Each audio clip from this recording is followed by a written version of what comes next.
అందరికీ నమస్కారం. ఈరోజు ప్రపంచవ్యాప్తంగా మనందరం అంతర్జాతీయ కుటుంబ దినోత్సవాన్ని జరుపుకుంటున్నాం. నేటి సమాజంలో నానాటికి బలహీనపడిపోతున్న కుటుంబ వ్యవస్థ, వాటి విలువలను పెంచడం కోసం మన వాళ్ళు ఈ రోజున ప్రతి సంవత్సరం మే 15వ తారీఖు అంతర్జాతీయ కుటుంబ దినోత్సవాన్ని నిర్వహిస్తున్నారు. ఈ సందర్భంగా మనం రెండు విషయాలు ముచ్చరించుకోవాలి.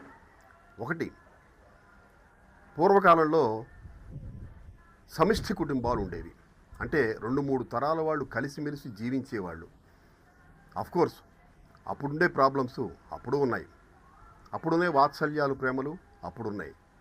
కానీ వివిధ కారణాల వల్ల, అలాగే ఉద్యోగరీత్యా, వ్యాపార రీత్యా, అలాగే కాలం గడిచే కొద్దీ అనేక కారణాల వల్ల మనం న్యూక్లియర్ ఫ్యామిలీస్గా దాదాపు విడిపోయాం. అంటే వ్యష్టి కుటుంబాలుగా విడిపోయాం. ఇప్పుడు కూడా మనం సంతోషంగా సంపూర్ణంగా ఉన్నామా అంటే అది లేదు. ఎక్కడో ఏదో తేడా, ఎక్కడో ఏదో లోపం ఉంది.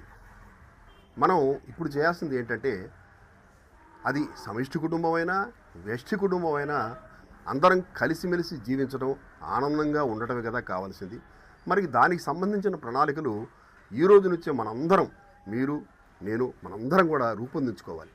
అప్పుడే కదా ఒక మంచి అద్భుతమైన సమాజాన్ని మనం నిర్మించగలుగుతాం. దీనికి మన చేతిలో ఉండేవి ఉన్నాయి. ఏమిటంటే, ఒకటి, ముఖ్యంగా మనం వాక్ స్థానాన్ని, వాక్ భూషణం అంటారు కదా, దీన్ని పదిలిపరుచుకోవాలి. ఎంతవరకు అవసరమో అంతవరకే మాట్లాడాలి. ఎదుటివాడు ఇబ్బంది పడే రీతిగా మనం మాట్లాడకూడదు. అది ఫస్ట్ పాయింట్. రెండోది, మానసికంగా మనం దృఢంగా ఉండి ఈ మనసులో అందరితో ప్రేమ వాత్సల్యం కలిగి ఉందాం, ఎందుకు వచ్చిన ఈ గొడవలు అని ఒక రకమైన దృఢ సంకల్పం మనం ఏర్పాటు చేసుకోవాలి. ఇకపోతే మూడో పాయింట్, ఈ శాశ్వతం కాని తాత్కాలికమైన ఈ అసూయలు, ద్వేషాలు, కోపతాపాలు ఇవన్నీ విడిచిపెట్టాలి. భగవంతుడు లేదా ప్రకృతి మనకిచ్చిన అమూల్యమైన జీవితాన్ని ప్రతి క్షణం ఆనందంగా గడపాలి అనే ఒక దృఢ సంకల్పం మనసులో ఏర్పాటు చేసుకుంటే ఇవన్నీ మనం మర్చిపోతామండి.